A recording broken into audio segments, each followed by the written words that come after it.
আমি কোরআনের সুর মাঝে শুনেছি যে নাম, আজানের সুর মাঝেও শুনেছি সে নাম। ও নাম শুনেছি আমি আমার হৃদয়, হে রাসূল নবীজি তোমায়, হে রাসূল নবীজি তোমায়। বলি সাল্লাল্লাহু আলাইহি ওয়াসাল্লাম।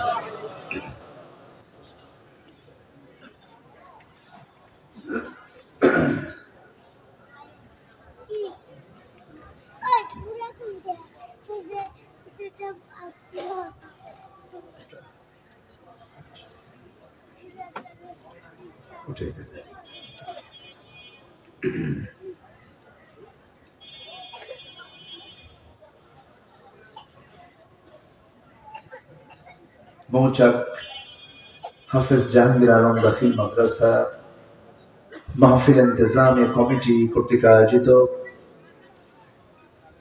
15তম বার্ষিক ওয়াজ মাহফিল 2024 মাদ্রাসা মাঠে অনুষ্ঠিত আজকের এই মহৎ আয়োজনের সম্মানিত সুযোগ্য সভাপতি, শিক্ষাবিদ, গবেষক প্রফেসর শাহজাহান আলী, বিভাগীয় প্রধান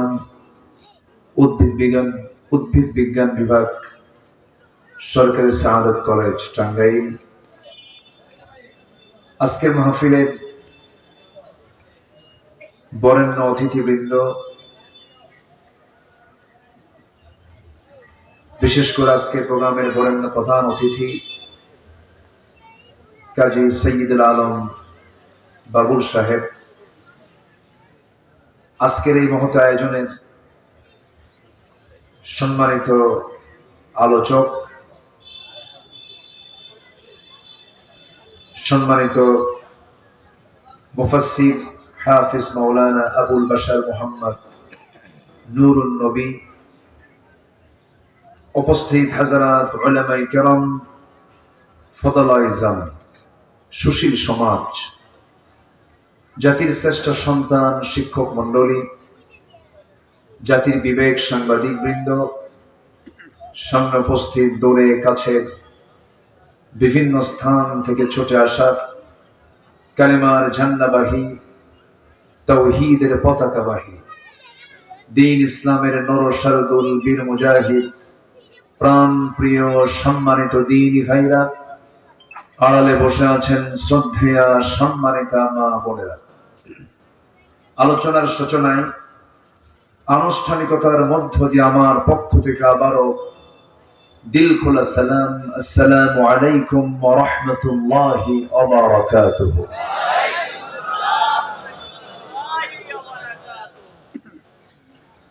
সবাই কেমন আছেন? আমাকে প্রশ্ন করলেন, আল্লাহ তাআলা আমাকে আপনার মতোই আপনার সাথেই তো রেখেছেন। আলহামদুলিল্লাহ। ভালো তো থাকতেই হবে। 16 বছর ভালো ছিলাম না তো? ছিলাম, থাকবো না কেন? যে অবস্থায় থাকি না কেন আলহামদুলিল্লাহ আলা কুল্লি হাল। কিন্তু শান্তিতে থাকতে দেয়নি। এই ওয়াজ মাহফিল গুলোতে কি যে তোদের অ্যালার্জি ছিল। মাহফিল কমিটি জুতার তলা ক্ষয় হতো, মাহফিলের পারমিশন মিলত না। কেন? এই আচরণগুলো হলো ফেরাউনদের। ফেরাউন আসমানি কিতাবে আগুন ধরে দিয়েছিল। এই সমস্ত আচরণ হলো আবু জেহেলদের। আবু জেহেল কোরআন শুনতে বাধা দিয়েছিল। সে আচরণগুলো আমরা লক্ষ্য করেছি বিগত 16 বছর। সম্মানিত ভাইয়েরা, আমরা একটি সুন্দর প্রশান্তিময় পরিবেশ পেয়েছি। এখন থানা উল্টা ফোন দিয়ে কয়, কিছু লাগবে কি? যিনি আমাকে আপনাকে এমন সুন্দর পরিবেশ তৈরি করে দিয়েছেন, সেই মহান রবের শানে বলে উঠছি আলহামদুলিল্লাহ। চিৎকার মেরে বলছি আল্লাহুম্মা আইন্নি আলা যিকরিকা ওয়া শুকরিকা ওয়া হুসনি ইবাদাতিকা। আমরা আল্লাহ তাআলার শুকর আদায় করে নিলাম। উঠতে উঠতে অনেক দেরি হলো, এই সময় মাহফিল শেষ হয়ে যায়। অনেকক্ষণ বসেছিলাম, তবে জরুরত ছিল যাদেরকে নিয়ে আয়োজন, তারা যদি বাদ পড়ে তাহলে তো সমস্যা। 12 জন হাফেজের আজকে দাস্তারবন্দি হলো, তাদের জন্য শ্রেষ্ঠ দিন আজকে। জানেন এই কোরআনটা মুখস্থ করতে কত কষ্ট, শিক্ষকদের কত সময় দিতে হয়েছে একটা ছাত্রের পিছনে।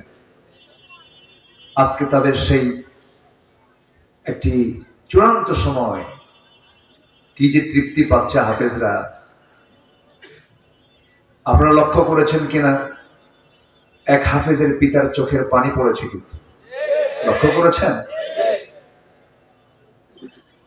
হাফেজের পিতা হওয়া সহজ না, নিজে হাফেজ হওয়া সহজ না, কপাল লাগে।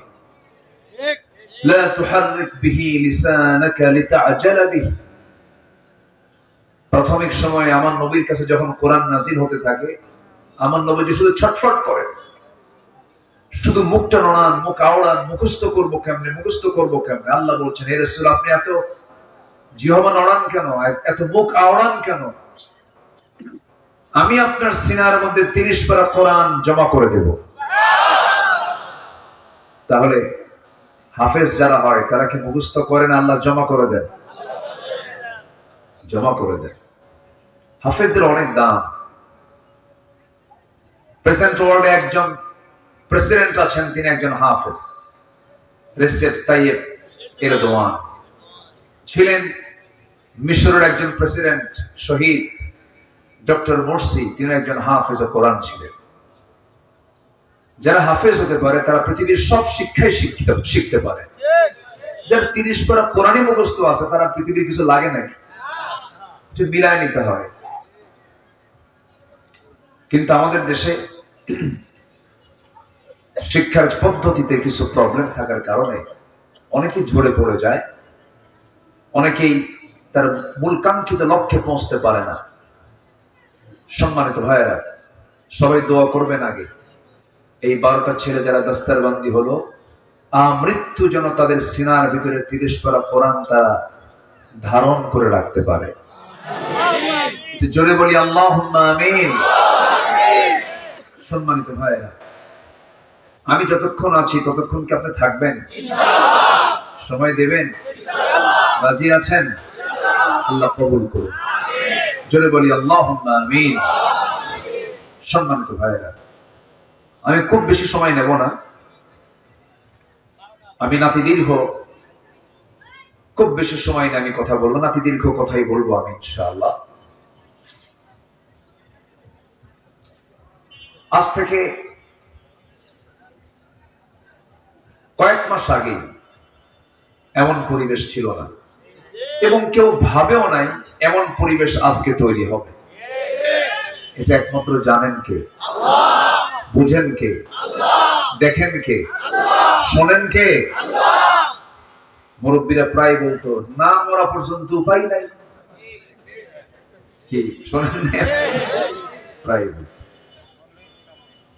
এবং তারা তো মেপেই দিয়েছিল 2041। কি আছে না এরকম? কি শোনেন নাই? অনেক কিছুই শুনেছি আমরা, কিন্তু আল্লাহ তাআলা যা করেন, আল্লাহর সিদ্ধান্তের বাইরে কোনো কাজ হতে পারে না। আল্লাহ রাব্বুল আলামিন যখন কোনো কাজের সিদ্ধান্ত নেন, শুধু তিনি বলেন, ইন্নামা আমরুহু ইযা আরাদা শাইআন আন ইয়াকুলা লাহু কুন ফায়াকুন। যখন তিনি কোনো কাজের সিদ্ধান্ত নিয়ে নেন, শুধু বলেন কোন হয়ে যাও, মাইক্রো সেকেন্ডের আগে তার সঙ্গে সঙ্গে হয়ে যায়। সব তাদের, কোনো কিছুই তাদের বাইরে নেই। কোথায় 9 সাল আর কোথায় 24 সাল? কোন সেক্টরে তারা বাদ রেখেছিল মানুষগুলো রাখার? কোথায় গেল সব? মুহূর্তের মধ্যে সব শুধু এরকম ছিল, এরকম করে দিয়েছে। তিনি কে? দুপুরের খাবারটা খাবেন, রান্না হয়ে গেছে। কি কিসমত! ছাত্ররা কয় ঘুমাই না, খাই না, আজকে গণভবনে গিয়ে খাবো। মুরগির রান খায় আর কয় যা খাইছি। সম্মানিত বন্ধুগণ, ফেরাউনও জানতো না যে এই দরিয়ায় আমাকে পানির চুবুরি খায় মরতে হবে, জানতো না। কিন্তু হঠাৎ নমরুদ জানতো না যে আমার এইরকম মানে না ন্যাংরা ওষুধ আছে, করুণ মৃত্যু হবে। এটা কিন্তু নমরুদও জানতো না। এজন্য আমার আল্লাহর কাছে শক্তি বলতে কিছু নাই। আমার আল্লাহর কাছে কোনো কিছু শক্তি থাকতে পারে? একমাত্র শক্তি কার? শক্তি কার? আল্লাহ।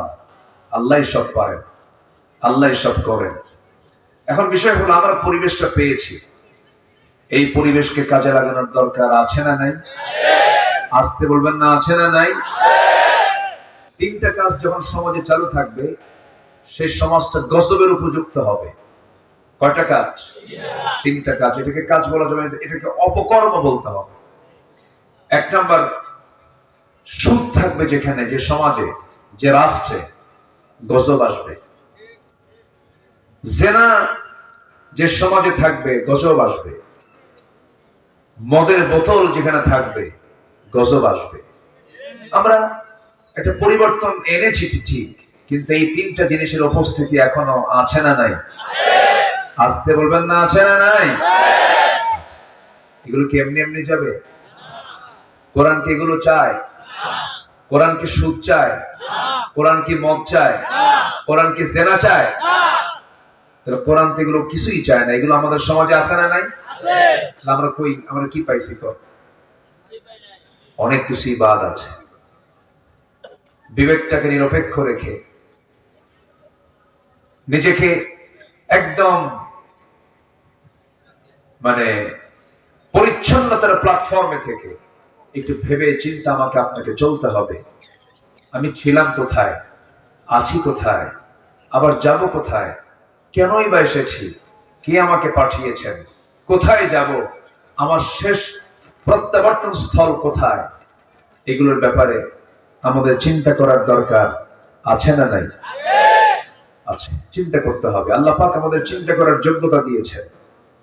অন্যান্য প্রাণীর কোনো চিন্তা নাই, খায় ঘুমায়, কিন্তু মানুষের এই চিন্তা, এটা কে দিয়েছেন বলেন তো? আল্লাহ দিয়েছেন। চিন্তাশীল হতে হবে।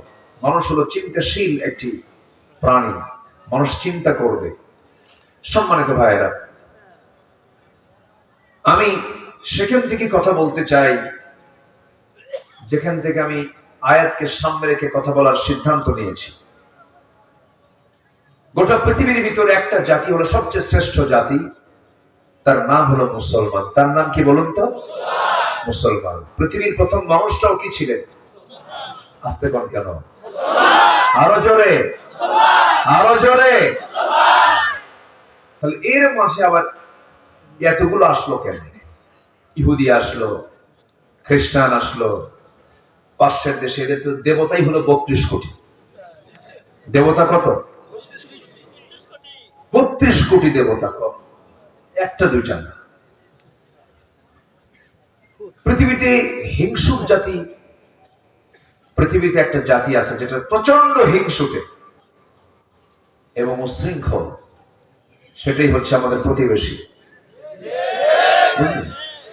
প্রতিবেশী আমাদের সাথে এত হিংসা করে, এত প্রতিহিংসার আগুনে জ্বলতে থাকে তারা। সম্মানিত ভাইয়েরা, তারা আমাদেরকে শিক্ষা দিতে চায়। বাবরি মসজিদ ভেঙে আমাদের শিক্ষা দেবে? হ্যাঁ, আমরা তাদের মন্দিরে কোনোদিন আঘাত করিনি, আমার রাসূল তা শেখাননি। আমার কোরআন তা শিখায় নাই, আমাদের ইসলাম তা শিখায় নাই। আমরা মন্দিরকে পাহারা দিতে জানি, আর তারা আল্লাহর ঘরকে ভাঙতে জানে। কি শিক্ষা দেবে তারা? সাম্প্রদায়িক দাঙ্গায় পর্যন্ত হয়েছে সেই দেশে 13,500 বার। আহমেদাবাদে পুড়ে মেরেছে কত মুসলমানকে। এখনো কিছু কিছু অঙ্গরাজ্য আছে যেখানে প্রকাশ্যে আজান নিষিদ্ধ, আজান পর্যন্ত দিতে দেয় না, গরু জব করা নিষিদ্ধ আছে, এরকম কিছু কিছু এরিয়া এখনো আছে। সম্মানিত ভাইয়েরা, ভৌগোলিক অবস্থানের দিক থেকে ফিলিস্তিনের চেয়েও জটিল ভাবে আমরা, ফিলিস্তিনের চেয়েও জটিল অবস্থানে আমরা আছি, এটাকে মাথায় রাখতে হবে। তবে আমাদের সবচেয়ে বড় অস্ত্র হলো ঈমান। সবচেয়ে বড় অস্ত্র কি? আমার মন বলছে গাজওয়াতুল হিন্দের দিকে ধীরে ধীরে এগুচ্ছি আমরা, ঠিক আছে না? গাজওয়াতুল হিন্দের দিকে আমরা এগুচ্ছি, খুব বেশি সময় নাই মনে হয়, আমার মন তাই বলছে। সম্মানিত ভাইয়েরা, কাশ্মীরকে জ্বলন্ত অগ্নিকুণ্ড বানিয়ে রেখেছে, কত মান ইজ্জত চলে গেছে। তারা 2018 সালের শেষের দিকে এই কাশ্মীর বলেছিল, আল্লাহ আমাদেরকে যেমন তারা অবরুদ্ধ করে রেখেছে, আমাদেরকে যারা নির্দিষ্ট জায়গার মধ্যে যারা আমাদেরকে আবদ্ধ করে রেখেছে, তুমি আল্লাহ তাদেরকে তুমি আল্লাহ অবরুদ্ধ করে রাখো। ওই মাজলুমদের ফরিয়াদ আল্লাহ কবুল করেছিলেন।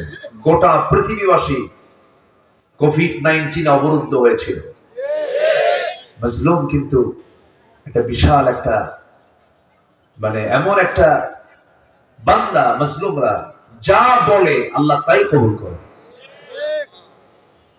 ভাবতেছেন 5 আগস্ট এমনি এমনি আসছে না, অসংখ্য মানুষের চোখের পানি,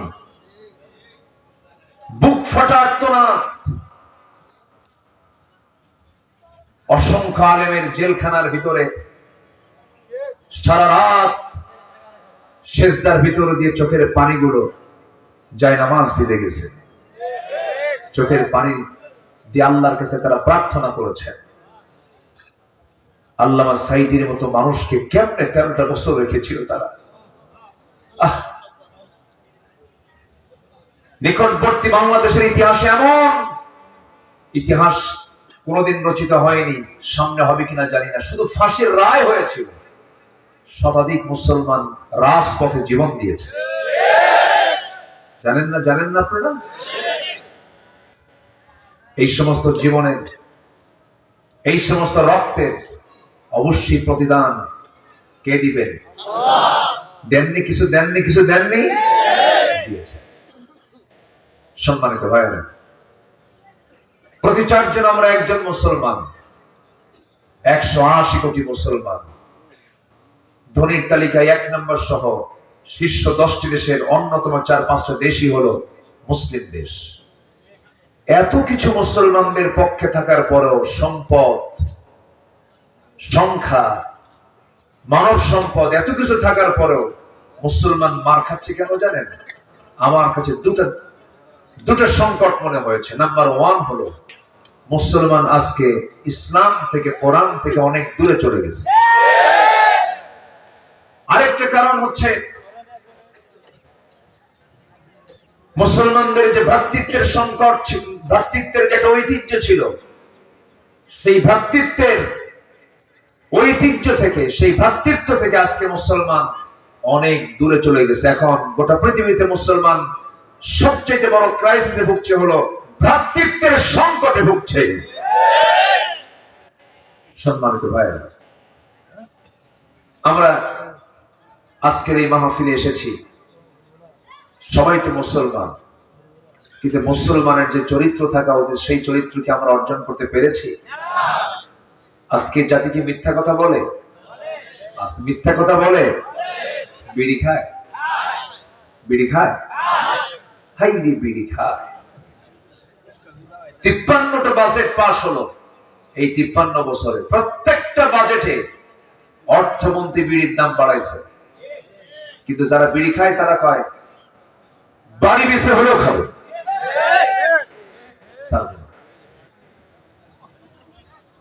সামান্য বিড়ি খায়, মিথ্যা কথা বলে, ওজনে কম দেয়। মাছ কিনতে গেছি বহুদিন আগে, একদিন বাজারে, বছর 12 আগের কথা। মাছ কিনতে গেলাম, কাঁচা বাজারে ঢুকতেই দেখি দূর থেকে এক লোক সালাম দিল, লম্বা সালাম, জোর আওয়াজে সালাম দিয়ে আমাকে মানে টার্গেট করলেন। আমি ওইদিকে গেলাম, হুজুর আমি আপনার খুব ভক্ত, আপনার ওয়াজ শুনি। তাই তো আপনি বাজারে আসছেন? হ্যাঁ বাজারে আসছি, কিছু মাছ টাছ নেব। জি ঠিক আছে হুজুর। বলতেছে না যে আপনি আমার থেকে নেন। তো আমি বললাম ভাই আপনি তো আমাকে চিনেন, তো কিছু মাছ টাছ নেই? তো মাছের ওজন করতেছে, আমি যা নেবো তার চেয়ে বেশি দিচ্ছে। তো বললাম ভাই জান আমি তো এত নেবো না, মাছ এত বেশি দিচ্ছেন কেন? তো হুজুর দোয়ার জন্য দিলাম। তো আমি ভাবলাম যে না, লোকটা বেশি করে দিলে এটা তো আমার নেওয়া যাবে না। দেখি পরে এক সময় এটাকে আমি ব্যালেন্স করব। তো আমি সেই মাছগুলো নিয়ে, আগে তো যে কেমনে মাপতো, দাড়ি পাল্লা, দেখি যে একটু ডেবেই গেল। পরে আমি আরেক জায়গায় মাপ দিয়ে দেখি, আমার মনে হচ্ছিল যে মনে হয় হাফ কেজি বেশি হবে, আরেক জায়গায় মাপে দেখি হাফ কেজি আরো কম। এটাই জাতির অভ্যাস জানেন, ওজনে কম দেওয়া আর নেওয়ার সময় বেশি নেওয়া। মায়ের পেটের বোনকে সম্পত্তি বুঝে দেয় না এই জাতি। চিন্তা করছেন আপনি? মায়ের পেটের বোন, আপনি তো দূরেই থাকেন, নিজের বোনকে সম্পত্তি দিতে না দেবে না বলে বোনের সঙ্গে সম্পর্ক নষ্ট করে। আছে না? আসতে বলবেন না, আছে না? নাই। আমরা মুসলমান, কিন্তু চরিত্রটা মুসলমান এখন আনতে পারিনি। আল্লাহ ওয়াদা করছেন, কি ওয়াদা জানেন?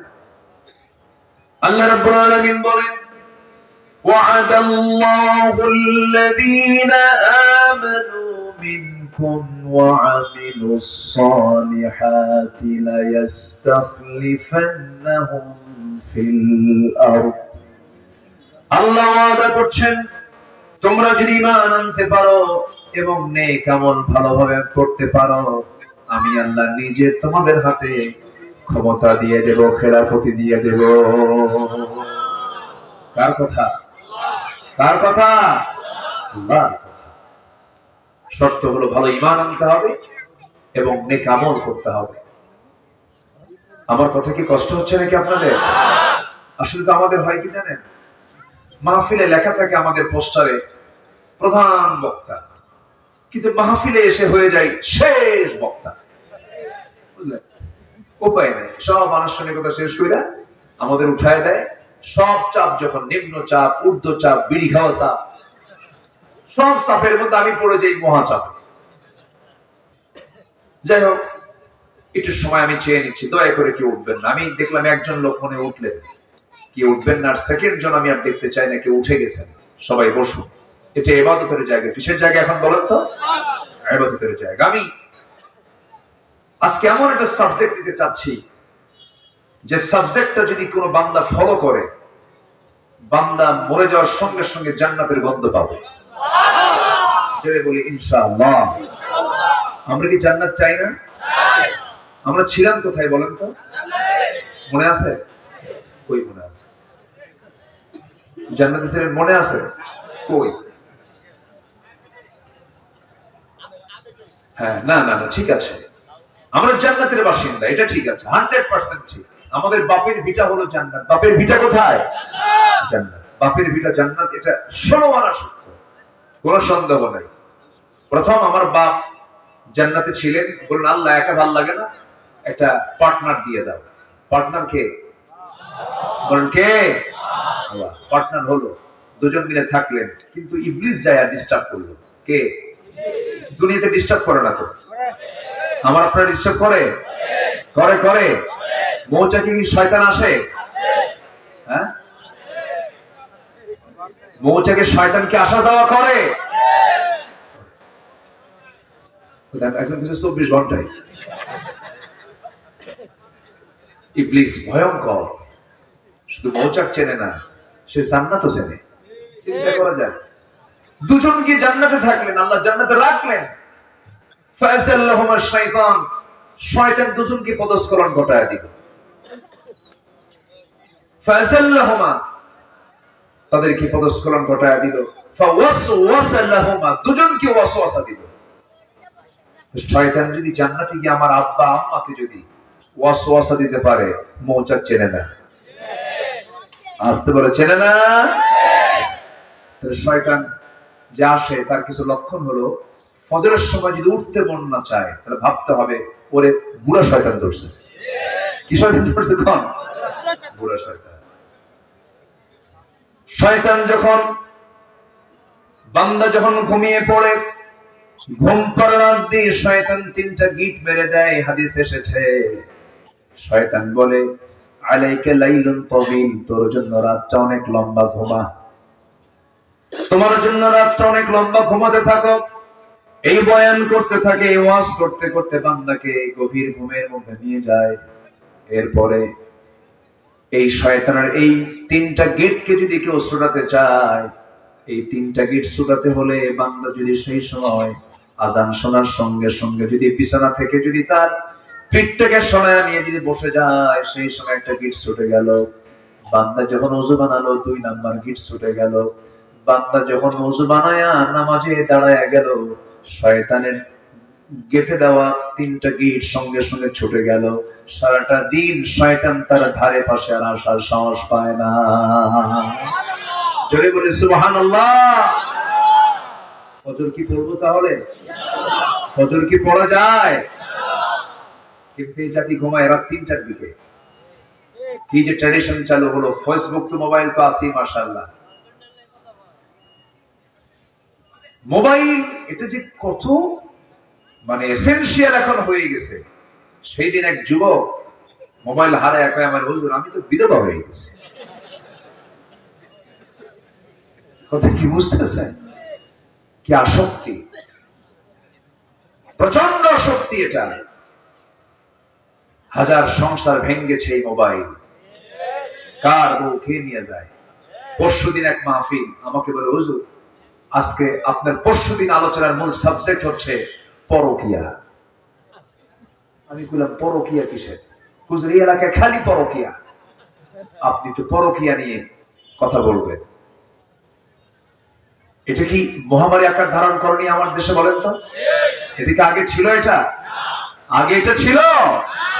এখন মহামারী আকার ধারণ করার পিছনে সবচেয়ে বড় মাধ্যম কি?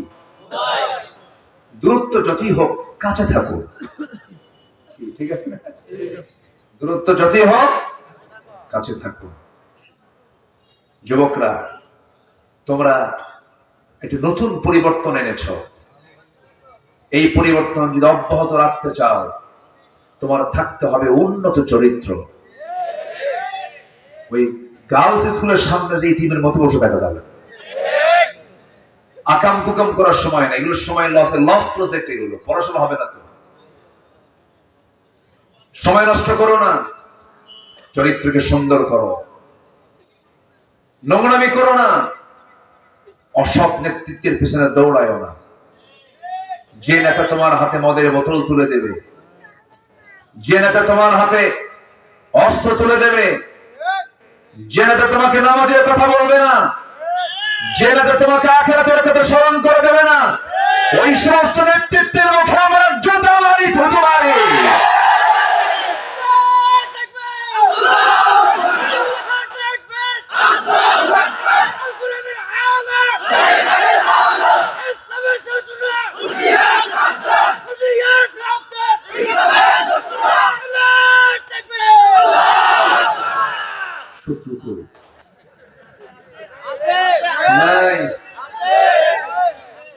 সব আসমানে চলে গেছে, কয় যে খেলা হবে। এত বেফাস কথা বলেছে এরা। এই কথা কি কোনো বিজ্ঞজন, বিচক্ষণ, দায়িত্বশীলের মুখ থেকে এই জাতীয় কথা বের হতে পারে?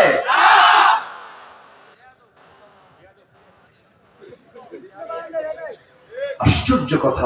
আমি এগুলো আমি দেখতামই না এগুলা। আরে দেশের কর্ণধার তারা, তাদের একটা কথা হবে দলিলের মতো, দলিলের মতো। দলিল লেখক যেমন দলিল লিখতে যেমন খুব সতর্কতা নিয়ে দলিল লেখে, যেন একটা ভুল হলে সব এলোমেলো হয়ে যায়। যারা দেশ চালাবেন, যারা রাষ্ট্র চালাবেন, তাদের প্রত্যেকটা কথা হবে দলিল লেখার মতো। খেলা খেলবে কোথায়? কি হয়েছে? ও ক্যামেরা, এই ক্যামেরাম্যান বসেন। কি করবেন? ও তো ক্যামেরা তো আর মানুষ না, ওকে চালায় মানুষ, ওকে চালায় মানুষ না। এর মধ্যে আবার পড়ে গেছিল মনে হয়, তাই না? পড়ে গেছিল না?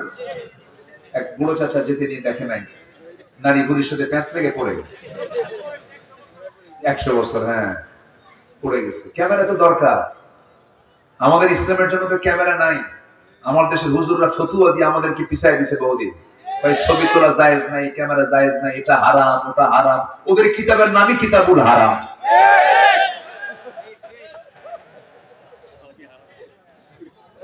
যা করছেন আমাদের, আগে তো বলতো যে নির্বাচন করাও হারাম, হারামই খুঁজে পাইছে ওরা সারাদিন। কষ্ট পাচ্ছেন নাকি আপনারা? ক্যামেরার তো দরকার আছে, তো ধমক দেন কেন? ওরা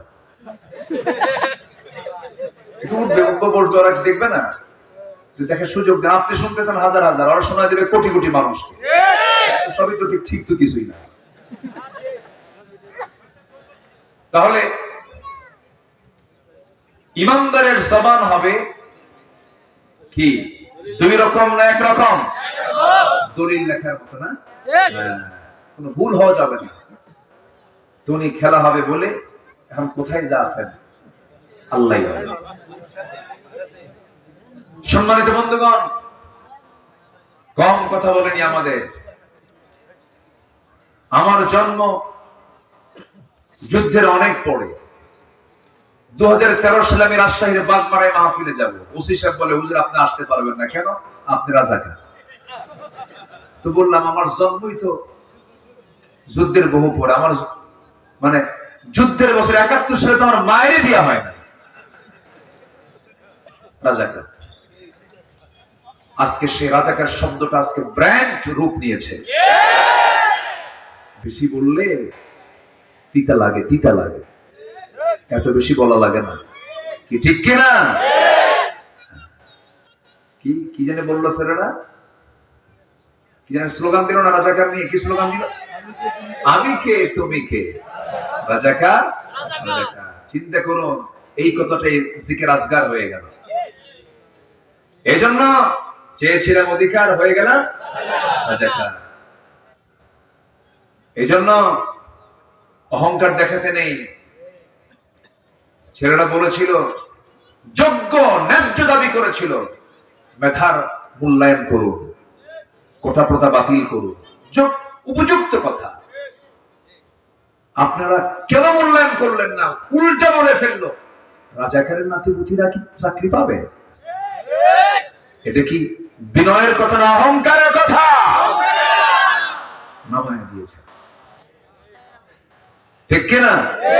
অহংকার করা যাবে? দেশ কি একার না সবার? দেশ কি একার না সবার? সবার দেশ, এটা মাথায় রাখতে হবে। বাবার বলা যাবে না, আমার বাবা এত বলা যাবে না। বলতে হবে বাবার না সবার? বাবার না সবার? কথা কি বোঝা যায়? কথা বুঝতেছেন তো? হ্যাঁ। কত কি বলেছে আলেমদের, কম গালি দেয়নি। আমার 2018 সালে গ্রেফতার করল। মামলা তো শুরু হয়েছে 2000 সাল থেকে। জননিরাপত্তা আইন একটা মামলা ছিল প্রথম, যখন 96 ক্ষমতায় আসে। ওটা জননিরাপত্তা নয়, গদি নিরাপত্তা আইন। ওই মামলা হয়েছিল।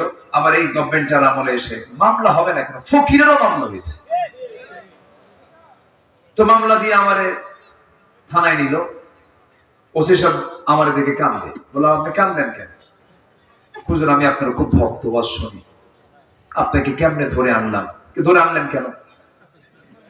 হুজুর চাকরি বাঁচান তো ফরজ।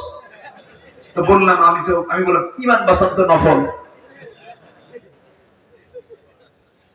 আজকে যদি এই প্রশাসন যদি নিরপেক্ষতা বজায় রাখতো, আজকে পুলিশ ভাইদের সন্তান রাস্তায় মরতো না। পুলিশ ভাইদের সন্তান রাস্তায় মরে নাই, তারা কি রাস্তায় বের হয় নাই? তো আপনারই তো সন্তান গেল। এই জন্য সময় মতো জেগে উঠতে হবে। এই সন্তানগুলো আমাদের হারানো লাগতো না। মুগ্ধের মাকে আপনি কি জবাব দিবেন বলেন? আপনি আবু সাইদের মাকে কি জবাব দিবেন? আবু সাইদের মার সঙ্গে আমি দেখা করেছি, চোখের পানি কান্দে, বলে আমাকে সবাই দেখতে আসে, কিন্তু আমার আবু সাইদ তো দেখতে আসে না। কি জবাব দিবেন? আমাকে দেশের প্রধানমন্ত্রী দেখতে আসে, প্রেসিডেন্ট দেখতে আসে, উপদেষ্টা দেখতে আসে, গোটা দুনিয়ার মানুষ আমাকে দেখতে আসে, আবু সাইদ আমাকে দেখতে আসে। কি জবাব দিবেন আপনি? এই পরিবর্তন এমনি এমনি আসে নাই, অনেক ত্যাগ কুরবানির মধ্য দিয়েই পরিবর্তন এসেছে। এটাকে মূল্যায়ন করতে হবে, নচেত আরেকটা অন্ধকার বাংলাদেশে আসতে পারে। আমরা মূল্যায়ন করব। জোরে বলি ইনশাআল্লাহ, আরো জোরে বলি ইনশাআল্লাহ। 18 সালে আমাকে ধরে নিয়ে মামলা দিয়ে বলল, হুজুর আপনি জেলখানায় থাকেন নির্বাচন পর্যন্ত, জেলখানায় থাকেন। কেন? ভোটটা হয়ে যাক, এরপরে আপনি বের হবেন। মরা মানুষ এসে ভোট দেবে তো? মরা মানুষ ভোট দেয়নি। ঢুকলাম ভিতরে, কি করবেন এখন? উপায় তো নেই। ভিতরে ঢুকতেই এক বুড়া চাচা আমাকে দেখে লম্বা সালাম দিয়ে বলে, হুজুর আপনি জেলখানায় ঢুকছেন? খুব খুশি হইলাম। তো বললাম, ঢুকলাম জেলখানায়, খুশি হলেন আপনি? বলে যে হুজুর মাহফিলে যাই, ওয়াজ শুনি, অনেক দূর থেকে ওয়াজ শুনি, কিন্তু মুসাফা করার সুযোগ হয় না, কথা বলার সুযোগ হয় না। যে এত কাছে আসছেন, থাকেন, ভালো করে থাকেন। তো বললাম, চাচা আপনার মামলা কেন? আপনি জেলখানায় কেন? আপনার আবার কি হলো? বাবা বোমা হামলা।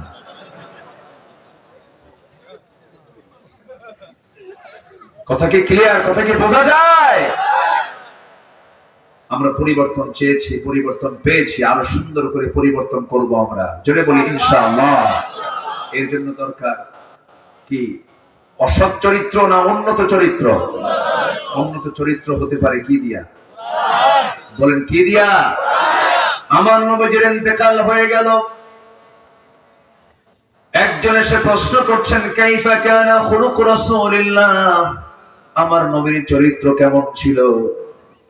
সঙ্গে সঙ্গে আম্মা জান আয়েশা বললেন, কানা খুলুকুল কুরআন, তার চরিত্র ছিল হলো এই কোরআনে কারীম। নবীর চরিত্র কি ছিল? সেই চরিত্রের কিতাব এখনো আছে না নাই? এটাকে মানলি আমাদের নবীর চরিত্র আমাদের মধ্যে চলে আসবে। আলহামদুলিল্লাহ।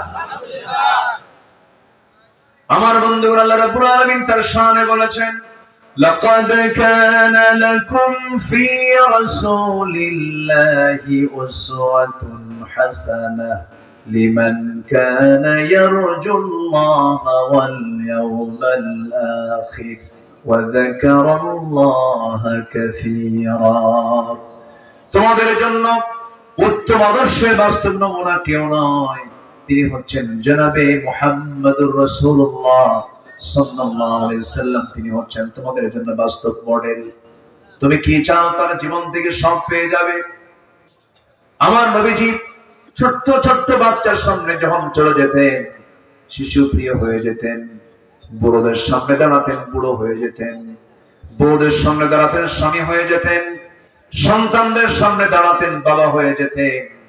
নাতির সামনে দাঁড়াতেন, নানা হয়ে যেতেন। হুসাইন বলে, নানা প্রায় প্রায় দেখি তুমি এক এক সময় এক একটা ঘোড়ায় চড়ো। আমার নবীর রাস্তা বলে 7-8টা ঘোড়া থাকতো। কয়টা থাকতো? 7-8টা করে ঘোড়া থাকতো। সবচেয়ে তেজি ঘোড়াগুলো রাসূল ব্যবহার করতেন, কারণ আমার নবীজির দিনের বেলা কেটেছে ঘোড়ার পিঠে, রাত বেলা কেটেছে জায়নামাজে। আমার নবীজির গোটা জিন্দেগি 23 বছরের 13 বছর মার খেতে চলে গেছে মক্কায়, আর মদিনার 10 বছরে 86টা যুদ্ধ পরিচালনা করেছেন। 27টা যুদ্ধের সম্মুখ নেতৃত্ব দিয়েছেন মুহাম্মদ সাল্লাল্লাহু আলাইহি ওয়াসাল্লাম। দিন তেমনি এমনি বিজয় হয় নাই। আমার নবীজি হুসাইন বলছেন, নানা জান প্রায় প্রায় ঘোড়ায় চড়েন। আমার তো মন চাই আমি ঘোড়ার পিঠে চড়বো।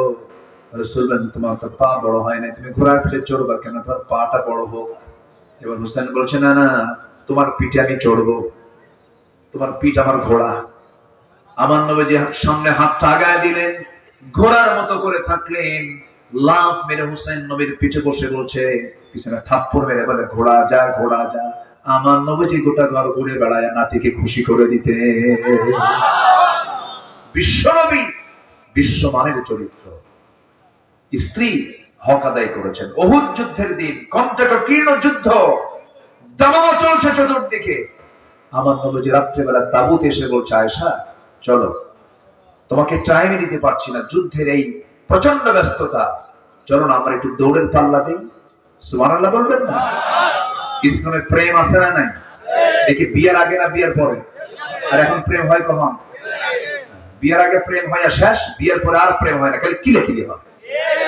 কি হয়? অনেকে বলে, হুজুর আমাদের না লাভ ম্যারেজ, আমি কি লুচ্চা ম্যারেজ। বিয়ের আগে কোন সম্পর্ক বৈধ হতে পারে? এই সমস্ত সংস্কৃতিকে আমরা উল্টাতে চাই। যে নাটক সিনেমা তৈরি হয় আমার দেশে, সবগুলো মূল উপজীব্য হলো নারী কেন্দ্রিক, যৌন সুশ্রুতি দেওয়ার মতো নাটক। এগুলোকে চেঞ্জ করে সুস্থ ধারার নাটক সিনেমা নির্মাণ করতে হবে, ঠিক কিনা? যুবকরা তোমরাই পারবে, তোমরা পারবে। কেন পারবে না? শুধু সাথে নিতে হবে কি নিতে হবে? আমার নবীজি যে যুগে জন্ম নিয়েছিলেন, সেই যুগের মানুষ নিজের মাকে বিয়ে করত। কি বলেন? কাকে? নিজের মাকে বিয়ে করত। মানে বাপ বিয়ে করছে এক মহিলাকে, সৎ মা, তালাক দিছে, ছেলে যায় ওই মা নিয়ে চলে আসছে বিয়ে করে। এই অসভ্য সমাজকে সভ্য করেছেন কোন জাদু দিয়ে নয়, কোন মন্ত্র দিয়ে নয়, একমাত্র কি দিয়া? কোরআন দিয়া। বের করে এনেছেন ওই সমাজ থেকে আবু বকর, ওমর, ওসমান, আলীর মতো মানুষগুলোকে। সুবহানাল্লাহ বলবেন না? যারা কাবা শরীফের সামনে উলঙ্গ হয়ে কাবা তওয়াফ করত, উলঙ্গ, একজনের সামনে আরেকজন উলঙ্গ হয়ে ঘুরত। সেই মানুষগুলোকে লজ্জা শিখালেন, সেই মানুষগুলোকে সত্য শিখালেন, সেই মানুষগুলোকে আমানতদার শিখালেন। আল্লাহু আকবার, আল্লাহু আকবার। একটা আবু বকর পৃথিবীতে আসবে? একটা ওমর কি পৃথিবীতে আসবে? অথচ কোন যুগের মানুষ তারা ছিলেন? পানির চাইতে মদ বেশি খেত, বিয়ের চাইতে জেনা বেশি হতো, মদের বোতল দিয়ে তারা গোসল করতো, এমন একটা অবস্থা। সেই মানুষগুলোকে 100টার কাঠিতে আবদ্ধ করেছেন কোন জাদু দিয়ে নয়, কোরআন দিয়ে। জোরে বলেন সুবহানাল্লাহ। সেই কোরআন আজও আছে না নাই? অসম্ভব না সম্ভব? সিরিয়া মুক্ত হয়েছে জুলুম, বলি আলহামদুলিল্লাহ। এই সিরিয়া বাশার এবং হাফিজ আল আসাদ, ওর বাপ এবং ওর ছেলে বাশার যা করেছে, ওরা আয়না ঘর বানিয়েছিল। আজকে রাশিয়ার মস্কোতে গিয়ে পড়ে আছে বাশার আল আসাদ, কেউ নাই তার পাশে। জুলুম টিকে না। এরকম করে যারাই জুলুম করছে তারা কেউ টিকবে না। আগামী দিন আসতেছে, ইসলামের দিন, কোরআনের দিন। জোরে বলে ইনশাআল্লাহ। একটা পরিবর্তন লক্ষ্য করছি গোটা পৃথিবী জুড়ে। এখন দরকার হচ্ছে আমাদের উন্নত চরিত্র। কি চরিত্র বলেন তো? উন্নত চরিত্রের জন্য 15টা চারিত্রিক গুণ আজকে আমি বর্ণনা করতে চাচ্ছি। কয়টা বলেন তো? 15টা। শুনতে রাজি আছেন? কতক্ষণ শুনবেন?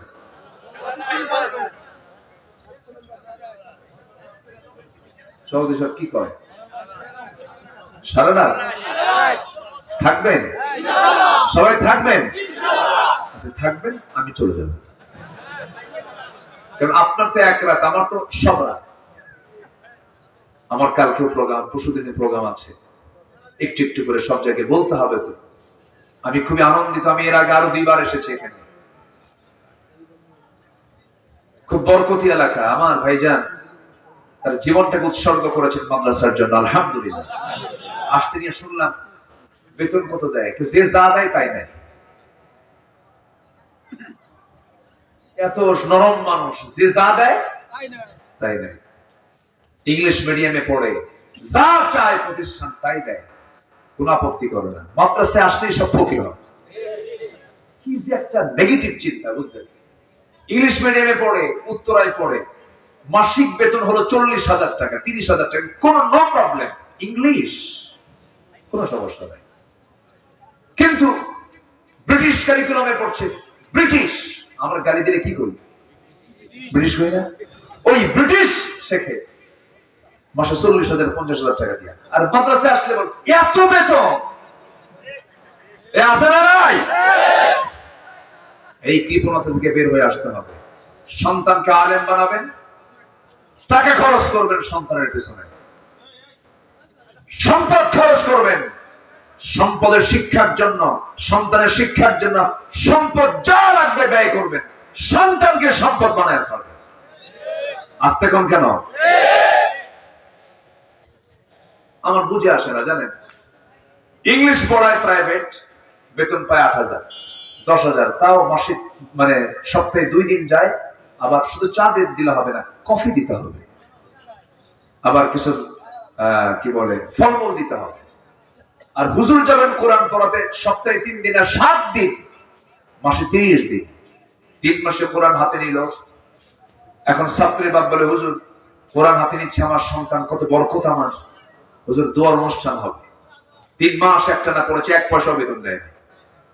অনুষ্ঠানের দিন অনুষ্ঠান সম্পূর্ণ শেষে মিষ্টি 1 প্যাকেট হাতের মধ্যে দিয়ে বলে হুজুর হুজুর কোরআন শিখে তো কোরআন টাকা নেওয়া জায়েজ নাই, হুজুর দোয়া করবেন। দেখছেন কি ফতুয়া দিল বদমাইশ।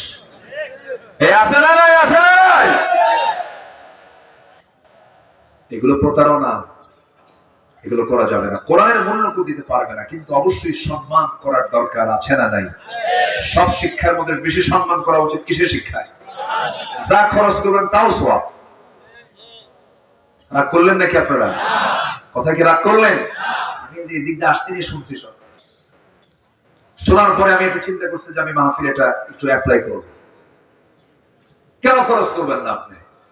সন্তানের জন্য তো আপনি খরচ করবেন, দিনের জন্য যা খরচ করবেন তাই আপনার কাজে আসবে। বলি আলহামদুলিল্লাহ। আমার দিকে তাকান, চরিত্র আমরা গঠন করব কোরআন দিয়ে, জোরে বলি ইনশাআল্লাহ। আমার নবীর সামনে এক সাহাবী কান্দে বলে হুজুর আমার তো কাম সারা, কেন ইসলাম কবুল করছে কিন্তু আমার ঘুম নাই কয়েক রাত হলে। তো তুমি ইসলাম কবুল করে কি ঠকছো নাকি? কেন ঠকি নাই, কিন্তু একটা চিন্তা বারবার মনে হচ্ছে, কি হুজুর আমার মনে হচ্ছে আমার সব গুনাহ মাফ হলো, একটা গুনাহ মনে হয় মাফ হবে না। তুমি কি করছো বলো তো? হুজুর ইসলাম গ্রহণ করার পরে কিছু করি নাই, ইসলাম গ্রহণের আগে একটা চরম শক্ত গুনাহ করেছি, মনে ছিল না, কিন্তু ইসলাম গ্রহণের পর বারবার মনে হচ্ছে, রাতে আমার ঘুম হয় না। আমার নবীজি বললেন তুমি বসো, বসায় দেন, হাঁটুর গেড়ে সামনে বসলেন। রাসূল বললেন তুমি সুন্দর করে আমাকে বলো তুমি কোন দোষটা তুমি করেছো। আমার নবীজির একটা স্বভাব ছিল কি জানেন? রাসূল মানুষের কথাগুলো খুব গভীর মনোযোগ দিয়ে শুনতেন, শুধু বলতেন না। কিছু কিছু লোক আছে খালি কয় কিন্তু বলার চান্স নাই, এরকম আছে না বলেন তো? কাউকে বলতে সুযোগ দেয় না, আমার রাসূল সুযোগ দিতেন। এরকম মাঝে মাঝে রাসূল কথা বলতেন। একদিন এক সাহাবীর সামনে দাঁড়ায় বলে হুজুর আমার একটা কথা আছে। কি কথা বলবো? হুজুর সময় লাগবে, বলো, সময় নেই বলো। সাহাবী বললেন ইয়া রাসূলুল্লাহ আমি যখন ইসলাম গ্রহণ করি নাই এক প্রতিমার পূজা করতাম, এক দেবতাকে ভাগ্যের প্রতীক মনে করে বুকে রাখতাম, পূজা রাখতাম, মাথায় রাখতাম, কোথাও গেলে ওকে ছাড়তাম না। একদিন লম্বা সফরে বের হলাম, ওই মূর্তিটাকে সাথে নিয়ে যখন বের হয়েছি প্রকৃতির চাপ চাপলো, আমার প্রেসারের চাপ চলে আসলো, আমাকে শৌচ কার্য করতে হবে, কি করব আমি, কোথায় নিয়ে যাব এই মূর্তিটা? টেনশনে পড়ে গেলাম, না না নাপাকি জায়গায় আমার দেবতাকে নেব না, উঁচু জায়গায় রেখে এক জায়গায় রেখে আমি আড়ালে চলে গেলাম। শৌচ কার্য কমপ্লিট করে এসে ওই মূর্তি যখন হাতে নিতে নিলাম তখন দেখি মূর্তির আপাত মস্তক মাথা থেকে পা পর্যন্ত পানি দিয়ে ভেজা। আমি ভাবলাম হুজুর মনে হয় রহমতের পানি। এই বলে আমি আমার জিহ্বা চাটন দিলাম মূর্তির সাথে, মূর্তির গায়ে দেখি আমতা আমতা গন্ধ। সামনের দিকে তাকায় দেখি কুকুর লেজ গুটায়া যায়। কি কথা কি বুঝতেছেন? আমার নবীজি মুস্কি মুস্কি হাসি দিলেন, সাহাবে কেরাম আওয়াজ দিয়ে হাসলেন। রাসূল এবার মজা করে বলছে সাহাবী এবার তো মজার কথা সামনে পড়ে আছে, এখন কি হলো এরপরে কি বলো? এরপরে সাহাবী বলছেন হুজুর ওই গন্ধ কি আর সহ্য হয় নাকি? ওই কুকুরকে দেখে আমার এমন রাগ হলো, সমস্ত রাগ এক জায়গায় করলাম আর বললাম দেবতারে সারা জীবন তোকে ইজ্জত করলাম, সম্মান করলাম, একটা কুকুর ঠ্যাং খাড়া করে পেশাব করে গেল, তুই কোনো জবাব দিলি না, তুই কিসের রব?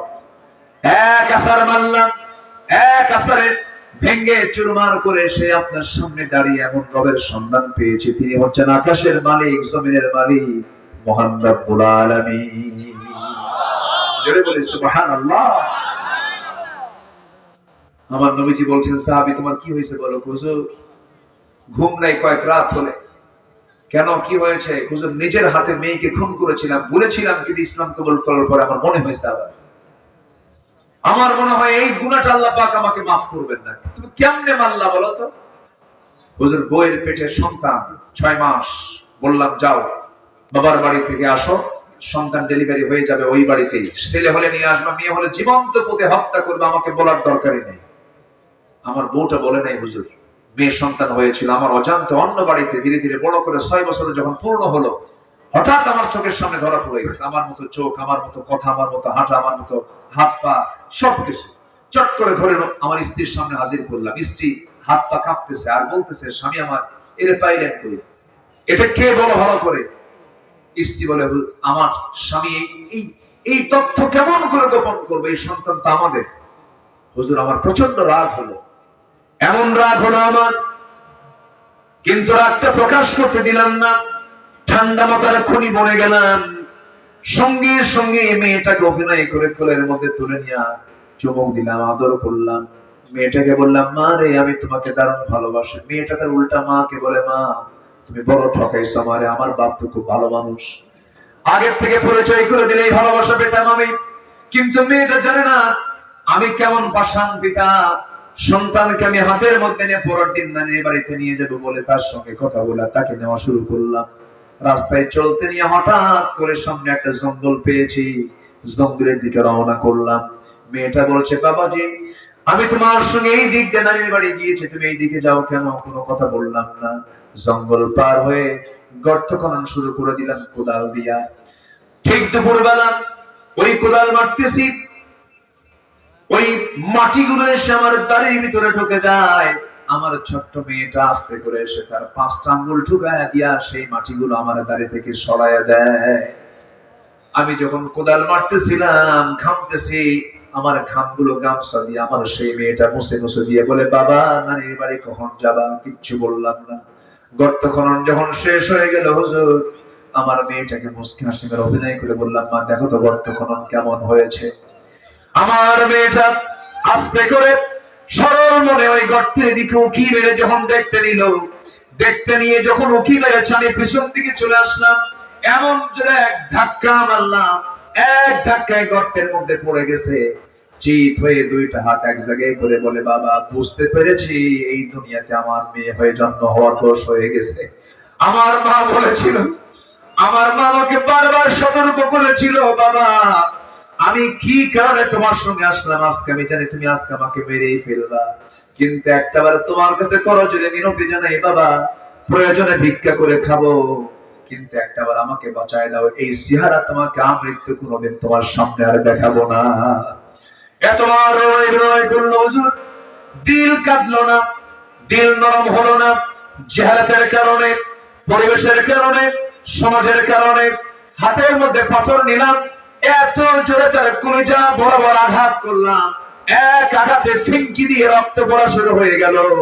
ভিতরে থেকে বারবার বলছে আব্বা আব্বা বলে চিৎকার করে ডাকতেছিল। পাথর চাপা দিয়া, মাটি চাপা দিয়া জনমের মতো দুনিয়া থেকে বিদায় করে দিলাম। আমার নবীজি কথাগুলো শুনলেন, শোনার পর সাহাবীকে বুকের সঙ্গে জড়িয়ে ধরে বলছেন, ও সাহাবী রে তুই কি জানিস আমার আল্লাহর দয়াটা কত বড়, তুই দিনটা গ্রহণ করার কারণে এত বড় গুনাহ তোর জীবন থেকে মুছে গেছে রে। জোরে বলে সুবহানাল্লাহ। সেই মানুষগুলোকে উন্নত চরিত্র দিয়ে সোনার মানুষে পরিণত করেছেন। এই জন্য যুবক ভাইরা যারা মাহফিল আসছো, তোমাদের কাছে আমি করজোড়ে মিনতি জানাই, উন্নত চরিত্র গঠন করো, সত্য কথা বলবা, আমানতের খেয়ানত করবা না, ধৈর্যশীল হবে, নামাজি হবে, তাওয়াক্কুল করবে, ইখলাস আনবে, এই সমস্ত চরিত্রগুলো নিয়ে আসবে, উন্নত জীবন গ্রহণ করবে। তুমি কি জানো 1000 রাত তাহাজ্জুদ পড়লে যে সওয়াব হবে, একটাবার তুমি যদি কোনো নারীর সামনে দেখতে পাও, সে নারীর দিকে যদি না নজর দিয়ে যদি পর্দা অবলম্বন করবে, নারীর দিকে আমি তাকাবো না। হাজার রাতের তাহাজ্জুদের চাইতেই সব আল্লাহ তোমার দর আমলনামায় বেশি দিয়ে দিবে। নোংরামি করবে না, অসৎ নেতৃত্ব মানবে না, নেশার জগতে যাবে না, মাদকাসক্ত হবে না, উন্নত চরিত্র গঠন করবে, বাপ মার সেবা করবে, বড়জনকে সম্মান করবে, ছোটজনদেরকে স্নেহ করবে, রাস্তায় যখন চলবে বিনয়ী হয়ে চলবে, মাথার চুল থেকে শুরু করে নিয়ে পার গোড়ালি পর্যন্ত সব থেকে ইসলাম রাখবে। তোমাকে দেখেই যেন মনে হয় তুমি মুসলিম পরিবারের সন্তান। এমন করে যদি নিজের জীবনকে গড়ে তুলতে পারো, বন্ধু মহলকে যদি গড়তে পারো, সমাজকে যদি গড়তে পারো, আগামী নেতৃত্ব আসতেছে তোমার হাতে, ঠিক কিনা? তোমার হাতে দেশ চলে আসবে। আল্লাহ কবুল করুন, আল্লাহ কবুল করুন, আল্লাহ কবুল করুন। সন্তানকে মাদ্রাসায় দিবেন তো নাকি? দিবেন না? মাদ্রাসায় দিবেন না? এই গাজীপুরি বৃদ্ধাশ্রম আছে, দেখে আসেন। অনেক শিক্ষিত লোক, বুড়া মানুষ সেখানে বসে আছে।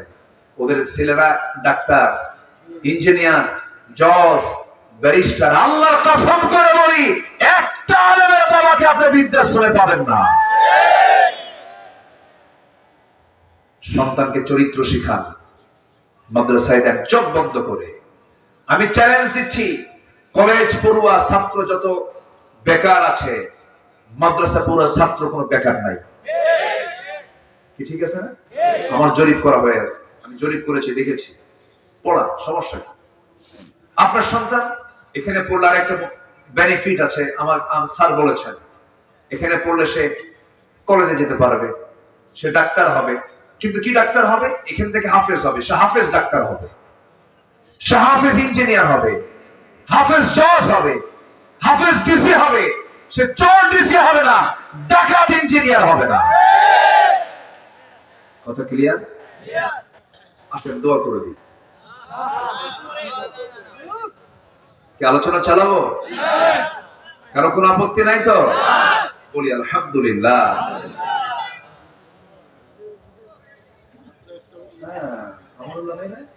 জি আলহামদুলিল্লাহ। কালকে ফ্রাইডে, কালকে শুক্রবার না? জি ঠিক আছে, ভালো। সবার জোর আছে, বলি আলহামদুলিল্লাহ। আজকে কি চতুর্দিকে মাহফিল? থামলে ওদিকে আওয়াজ আসে। সব হুজুর কি এখানে আমদানি হয়েছে আজকে? তাই তো। তাহলে 6টা মাহফিল আশেপাশে। ভালো, আল্লাহ সব বরকত এলাকায় দিছে আছে। বলি আলহামদুলিল্লাহ। ভালো, যাত্রা যে নাই, সিনেমা যে নাই, এতে আল্লাহ শুকরিয়া। এগুলো যদি কোথাও দেখেন, বাড়ি দিয়ে সোজা করবেন, বাড়ি দিয়ে, ঠিক কিনা? বাড়ি দিয়ে সোজা করবেন, কোন আকাম কুকাম হতে দিবেন না, কোনো কথা নাই। মান রাআ মিনকুম মুনকারান ফালিয়ুগাইয়িরহু বিয়াদিহি। কোথাও কোন শরীয়ত বিরোধী কোন কাজ হলে হাত দিয়ে মিটায় দিবে, এটা হচ্ছে 1 নাম্বার ঈমান। এগুলো চলতে দেওয়া যাবে না। বাস করবেন। আপনার গ্রামে কারা নামাজ পড়ে তালিকা করবেন, কারা পড়ে না তাদের তালিকা করবেন। মাতব্বরি করে নামাজ পড়ে না, বলবেন না মাতব্বরি যদি রাখতে চাও নামাজ পড়ো, তাছাড়া মাতব্বরি ছুটায় দেব। মসজিদ কমিটির যদি কোনো দায়িত্বশীল সভাপতি কে হবে, ওই গ্রামের যে সবচেয়ে বুজুর্গ লোক সে হবে মসজিদের সভাপতি। কোন চোর যদি থাকে, কোন মক্খর যদি থাকে, কান ধরে বের করে দেন। কি আসতে কম কেন? এগুলো মাথায় রাখতে হবে। থাকবো কি কম? আল্লাহর ঘর, মসজিদ কার ঘর? মসজিদ কার ঘর? থাকবে না কেন? আমরা একটু উঠে দাঁড়াই, আমরা ঘুরে দাঁড়ালে কি আসলে চেঞ্জ হয় না? চেঞ্জ হয় না? চেঞ্জ হয়েছে কিনা বলেন? ঘুরে দাঁড়ান না, সাহায্যের জন্য কে আছেন? আল্লাহ। আল্লাহ কবুল করুন, জোরে বলি আমিন। আমার নবীর যে প্রথম মসজিদ, সেখানে কয়টা রড ছিল? রড ছিল, ছাদ ছিল, বাতি ছিল, কিছুই তো ছিল না। সেই সময়ের মসজিদের মুসল্লিকে কিয়ামত পর্যন্ত আর খুঁজে পাওয়া যাবে? আর ইসির মুসল্লি আর খেজুর পাতার মুসল্লি কি এক? এখন মসজিদ পাকা ঈমান, আর আগে মসজিদ কাঁচা ঈমান। গল্প করে, তুমি কি জানো আমি একটা মসজিদ বানায় দিয়েছি, এসি মসজিদ। তোমার মসজিদ কি এসি না? আরে কি করছো তুমি? দেখছেন, মানে ও এই গল্প করে। একটাবার বলে না তোমার মসজিদে মুসল্লির সংখ্যা কত। ফজরের সময় মুসল্লি খুঁজে পাওয়া যায় 3 জন, 3 বুড়া, 3 বুড়া। বলা হলো চাচা আপনারা মসজিদে কেন? বুড়ি নাই তো। কে নাই? মানে উত্তর হলো বুড়ি থাকলে আমি আসতাম না। এই হলো মসজিদের হাল। মসজিদ যেন আবাদ হয়। একটা আদর্শ গ্রামের বৈশিষ্ট্য হলো সেই গ্রামের ফজরের মুসল্লি হবে জোহরের চাইতে কম না বেশি? বলেন। সেই গ্রামের এশার ওয়াক্তের মুসল্লি হবে মাগরিবের চাইতে কম না বেশি? বেশি। কারণ এশার সময় বাড়ি, ফজরের সময় আর বাড়ি মানে সে কোথায় যাবে? মসজিদে চলে যাবে। রাসূল বলেছেন ফজর এবং এশার জামাত যার হয় গোটা রাত কিয়ামুল লাইলের সমান সব তার আমলনামায় লেখা হয়ে যায়। নামাজ পড়বেন কারা কারা? জোরে বলি ইয়া আল্লাহ, ইয়া রহমান। আমাদেরকে 5 ওয়াক্ত সালাত আদায় করার তৌফিক তুমি আল্লাহ দিয়ে দাও। জোরে বলি আমিন। আরো জোরে আমিন। নামাজ হবে তো ইনশাআল্লাহ। বউ যদি নামাজ না পড়ে কিসের মায়ের হবে? এতে কাম সারে তো মাল তো মার্ডার করে ফেলবে দেখতেছি। বউ নামাজ না পড়লে মারবেন? হ্যাঁ বুঝাবেন। হ্যাঁ আগে মারবেন কেন? আগেও না পরেও না, আবার কি কই? মা বোনরা কি আছে মাহফিলে? আছে মা বোনরা মাহফিলে আছে? বলি আলহামদুলিল্লাহ। মারবেন কেন? রাসূল কি কোন স্ত্রীকে মেরেছেন কখনো? মারা যাবে না। মারা যাবে 4 শর্তে। 4টা কারণে মারা যাবে। এখন তো মাদের কলেজে পানি নেই। হুজুর এতক্ষণ তো ভালোই লাইনে ছিলেন, এইগুলো কি শুরু করলেন? 4টা কারণে মারা যাবে। শাসন করা যাবে। আচ্ছা, স্বামী স্ত্রীকে মারতে পারবে না, স্ত্রী স্বামীকে মারতে পারবে? হ্যাঁ পারে।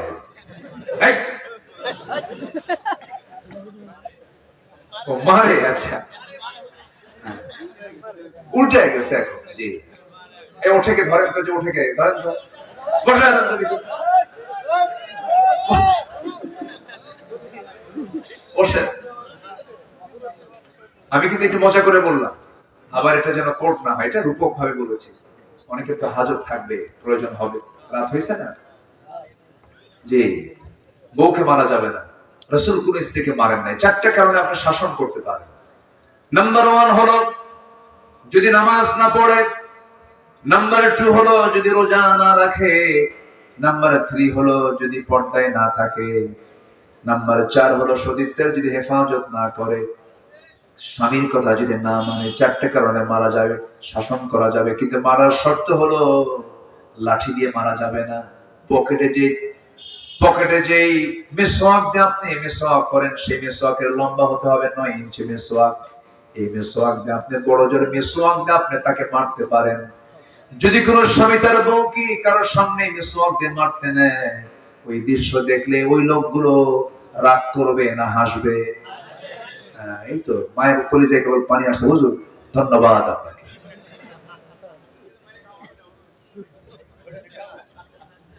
মারা যাবে না।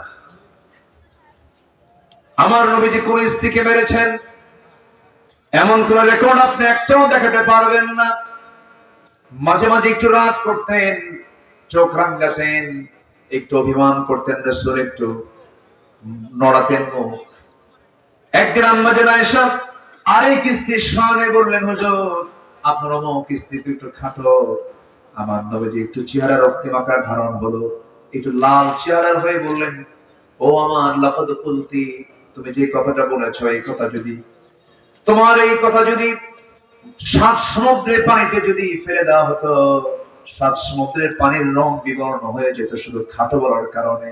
এই জন্য পৃথিবীর কোন মানুষের সৃষ্টিগত দিক নিয়ে কখনো গালমন্দ করা যাবে যাবে না। আপনার বউটা যদি কালো হয় কোনোদিন কালো বলবেন না। বউটা যদি দেখতে আপনার চোখে যদি একটু অসুন্দর মনে হয় তবু অসুন্দর বলবেন না, কারণ ওই কালো অসুন্দর যিনি করে দিয়েছেন আপনার চোখে যদি অসুন্দর, কিন্তু আল্লাহর চোখে সবচেয়ে সুন্দর করে আমার আল্লাহ আমাকে আপনাকে বানিয়েছে। জোরে বলে সুবহানাল্লাহ। কালো কি সুন্দর না? কালো সবই সুন্দর দুনিয়া। আমি 2015 সালে হজে গিয়েছিলাম। সেইবারের হজের সফরে আফ্রিকান একজন কালো নিগ্রো মানুষকে দেখতে পেলাম। আমি বললাম লম্বাই প্রায় 72 ইঞ্চি, 6 ফিট লম্বা আমি একজন মানুষ। ওই লোকটার পাশে যখন আমি দাঁড়ালাম, সেই লোকটার দিকে আমি চেয়েছিলাম এইরকম কইলাম, মানে প্রায় 8.5 ফিট লম্বা। কয় ফিট? 8.5 এর মতো, মানে 8 ক্রস হয়ে গেছে, মানে আমি তার কোমরের কাছাকাছি। বিশাল ফিগার, মানে ছোট মোটো হাতি, ছোট মোটো হাতি। আমি তাকে প্রশ্ন করলাম, মিন আইনা জিতুকা, আপনি কোন জায়গা থেকে আসছেন? আইনা বিলাদুকা, আপনার দেশ কোথায়? তো বললো যে নাইজেরিয়া। আমি তাকে বললাম যে আপনার চেহারাটা তো কালো, এই যে আপনি মিশরের মানুষগুলোকে দেখতেছেন, ইরানের মানুষগুলোকে দেখতেছেন, ইয়েমেনের মানুষগুলোকে দেখতেছেন, সিরিয়ার মানুষগুলোকে, কি ফুটন্ত গোলাপের মতো চেহারা, এত সুন্দর চেহারার মানুষগুলো দেখে কি আপনার একটু কি হিংসা হয় না? তো তার নখটা এরকম করে উঁচা করলো, এরকম এই নখটা আমার এটার মতো, বুঝলেন, মানে আমার এই জায়গা, আর ও হচ্ছে এই নখ, এইরকম মোটা নখ। এইরকম নখ উঁচা করে আমাকে লক্ষ্য করে বলতেছে, এগুলো কোন চেহারা হলো? চেহারা তো আমার। কি কথা কি বুঝতেছেন? বলি আলহামদুলিল্লাহ। তো আমি তাকে বললাম, আচ্ছা আপনাদের কাছে কোন ধরনের মহিলা পছন্দ? বলছে আমাদের পছন্দ কালো। দেখছেন, আল্লাহ তাদের রুচিটাও ওই রকম করে দিয়ে দিয়েছেন। বলেন আলহামদুলিল্লাহ। সবই সুন্দর। বেলাল কি ছিলেন? রাসূল কি ছিলেন? সুন্দর, ফর্সা। যেটা ফর্সাও না, যে সুন্দরের কোন তুলনা নাই। বলি আলহামদুলিল্লাহ। আমার নবীজিকে ফর্সাও বলা যাবে না, কালো বলা যাবে না। এমন কালার, এমন চেহারা যা পৃথিবীর কারো নাই। আল্লাহু আকবার। অথচ সেই নবীর পাশে ছিলেন বেলাল, ইমাম রাসূল বেলাল মুয়াজ্জিন। নেলসন ম্যান্ডেলাকে আমরা বর্ণবাদী বৈষম্যের নেতা বলি, বর্ণবাদী বৈষম্য দূরকরণের নেতা বলি আমরা। নেলসন ম্যান্ডেলাকে তার কত আগে রাসূল বেলালকে মুয়াজ্জিন বানায় বুঝায় দিলেন, না, কালো ধলার কোনো ব্যবধান ইসলামে নাই। আল্লাহু আকবার। বলেন সব সুন্দর। বউটা কালো হলে কালো বলবেন না, বলবেন তুমি আমার চোখে পূর্ণিমার চাঁদ। দেখবেন আপনার বউটা এই কথা শুনে আয়নার কাছে গিয়ে বলবেন, না আমার সামনে রুচি আছে। কি কথা কি বুঝতেছেন? আল্লাহ মেয়েদের কিরকম করে বানাইছে, যত খুশি করবেন সে তত খুশি। আল্লাহ তাদেরকে এই মেধা দিয়েছেন, এই মেমোরি দিয়ে বানিয়েছেন। তারা প্রশংসা পেলে খুশি হয়ে যায়। আর পুরুষের প্রশংসা করলেও মাইন্ড করে, ও আমার তো গুণগান গায়, কোনো লক্ষণ কি? কথা বলছেন? পুরুষ প্রশংসা পাইলে কি হয়?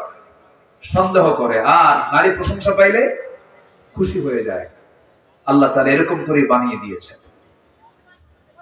কখনো গন্ডগোল করা যাবে না। সুন্দর করে বুঝায় বউকে পাশে বসায় বলতে হবে, বউ আমার, দুনিয়ার জীবনে তুমি আমার যৌবন আমাকে দিয়েছো, আমার যৌবন তুমি নিয়েছো। তুমি কি চাও না আমরা দুজন মিলে জান্নাতে একসঙ্গে থাকি? হ্যাঁ, থাকতে চাই। আমার বউ, আমি তোমার অংশ, তুমি আমার অংশ।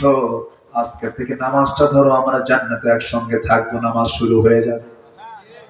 বয়ান করবেন সুন্দর করে। আমার নবীজির প্রথম জীবনের যে বয়ানটা ছিল, সর্বপ্রথম তিনি বউয়ের কাছে দাওয়াতি কাজ করেছেন। আম্মা জান খাদিজার যখন দিন গ্রহণ হয় না, জাবাল নূর থেকে নেমে এসে আমার রাসূল বলছেন, জাম্মিলুনি জাম্মিলুনি খাদিজা, খাদিজা আমাকে কম্বল আচ্ছাদন করে দাও। লাকাদ খাশিতু আলা নাফসি, আমার মন বলছেন মনে হয় বাঁচবো না। সঙ্গে সঙ্গে আম্মা জান খাদিজা বলছেন, আমার স্বামী, আপনার কোনো ক্ষতি পৃথিবীর কেউ করতে পারবে না, কারণ আমি সাক্ষী আপনি কাউকে ঠকান না, আপনি মিথ্যা বলেন না, আপনি ওজনে কম দেন না, আপনি পীড়িতের পাশে থাকেন, অসুস্থের পাশে দাঁড়ান, বিধবার পাশে দাঁড়ান, এতিমের পাশে আপনি দাঁড়ান, আপনি কাউকে ঠকান না, আপনি কাউকে ঠকাতেও দেন না, আপনার কোনো ক্ষতি পৃথিবীর কেউ করতে পারবে না। রাসূল বলেন, খাদিজা রে, আমি একটা প্রস্তাব তোমাকে দেব। কি প্রস্তাব? খাদিজা, 15 বছর আমি তোমাকে দেখেছি, তুমি আমাকে দেখেছো, কিন্তু এই জাতীয় কথা কোনোদিন তোমাকে আমি বলি নাই। আজকে আমি নতুন করে একটা কথা বলবো। সেই কথা হলো, আমি আল্লাহর নবী, আমার কাছে কোরআন নামক কিতাব নাযিল হয়েছে, তোমার কি বিশ্বাস হয় নাকি? খাদিজা কাঁদতে কাঁদতে রাসূলকে জড়িয়ে ধরে বলছে, আমার স্বামী গো, আমার মন বলছিল এমন সুন্দর চরিত্রের মানুষ তো সাধারণ কেউ হবে না, আপনি যে আল্লাহর নবী হবেন এতে বিন্দু পরিমাণ কোনো সন্দেহ নাই। জোরে বলি সুবহানাল্লাহ। আপনি কি জানেন বইয়ের কাছে ভালো হওয়া কত কঠিন ব্যাপার? আপনার বদমেজাজ আছে কিনা কেউ টের পাবে না। কে টের পাবে? বলেন বলেন। আপনার মূল চরিত্রের সব বিবরণ কে দিতে পারবে? স্ত্রী। রাসূল 14 বছর 15 বছর সংসার করলেন যে মহিলার সাথে, সে মহিলা বলছেন আপনি আল্লাহর নবী হবেন 100% সত্য। জোরে বলি সুবহানাল্লাহ। কালিমা গ্রহণ করে নিলেন। রাসূল আম্মা জান খাদিজাকে খুব পছন্দ করতেন। তিনি তার সাথেই ছিলেন 24 বছর। কত বছর? 24 বছর। প্রায় 49 বছর বয়স পর্যন্ত নবীর পাশে খাদিজাই ছিলেন, যিনি নবীর চাইতে 15 বছরের বড় ছিলেন। কত বছরের? 15 বছর। রাসূল মাঝে মাঝে বলতেন, আমার খাদিজা যদি আমার জীবনের শেষ সময় পর্যন্ত থাকতো, আল্লাহ পাক আমাকে দ্বিতীয় কোনো বিবাহের কথা বলতেন না। সুবহানাল্লাহ বলবেন না? মানুষ না বুঝে না জেনে রাসূলকে নিয়ে বাজে কথা বলে। আমার দেশের কিছু কুলাঙ্গার লিখেছে এই 16 বছর ধরে, এদেরকে তালিকাভুক্ত করা উচিত। ওরা এতদিন আমাদের তালিকা করেছে, নাস্তিকদেরকে এখন তালিকা করতে হবে, করার সময় হয়েছে এখন। রাসূলকে নিয়ে বাজে কথা বলেছে। রাসূল নাকি জিনাকার ছিলেন। ওরা বলে যে আয়েশার মতো ছোট্ট মেয়েকে রাসূল বুড়া বয়সে বিয়ে করলো কেন? দেখছেন কত বড় বদমাইশ। এই জাতীয় মন্তব্য করলে তার ঈমান আছে না গেছে? তার ঈমান আছে না গেছে? আম্মা জান আয়েশাকে রাসূল বিয়ে করেছেন কার অর্ডারে? আসতে বলেন না, কার অর্ডারে? আর ও কি করে জানে না? আমার নবীর স্ত্রী যারা ছিলেন সব ছিলেন, ম্যাক্সিমাম ছিলেন নবীর চাইতে বয়সে বড়। বয়সে বড়। এমন স্ত্রী ছিলেন যাদের কোনো যৌবনই ছিল না। স্ত্রীত্বের মর্যাদা নিয়ে তাদেরকে রেখেছেন। আলহামদুলিল্লাহ বলবেন না? আমার নবীর প্রথম জীবনের কাজই হলো বিধবার পাশে দাঁড়ানো। আল্লাহু আকবার বলবেন না? নিজের 25 বছরের টকবকে যৌবনকে তিনি বিধবার জন্য উৎসর্গ করে দিয়েছেন। জানে না মানুষ এগুলো, না জেনে না বুঝে কথাগুলো বলে। সিরাত পড়ে নাই, কিছু পড়ে নাই, জানে না। রাসূল বলতেন, প্রায় দোয়া করতেন, প্রায় তিনি কাঁদতেন, আল্লাহ তুমি আমার খাদিজাকে উত্তম জান্নাতের মেহমান বানাও। প্রায় বলতেন। আম্মা জান খাদিজা যখন নবীর সামনে দাঁড়িয়েছিলেন মৃত্যুর পূর্বে ভাব মৃত্যুবরণ করবেন, তিনি বলছেন, ইয়া রাসূলুল্লাহ, আমার শরীরটা ভালো না, মনে হয় মরে যাব আমি। রাসূল বললেন, খাদিজা 3 দিন আগে চাচা হারালাম, আবু তালেব চলে গেছেন, তোমার কি হলো আবার? হুজুর শরীরটা খারাপ, যদি মরে যায় আপনি আমাকে মাফ করে দিয়েন। আমার রাসূল বললেন, খাদিজা সারা জীবনের সমস্ত সম্পত্তিগুলো সব তোমার থেকে নিয়ে আমি দিনের জন্য খরচ করেছি, অনেক বড় অবদান তোমার, তুমি কি চাও বলো? খাদিজা বলছেন, হুজুর আমি দুনিয়ার কোনো কিছু চাবো না, আজকে আমি আপনার কাছ থেকে 3টে জিনিস চাবো। কি চাও? কি চাইবা বলো?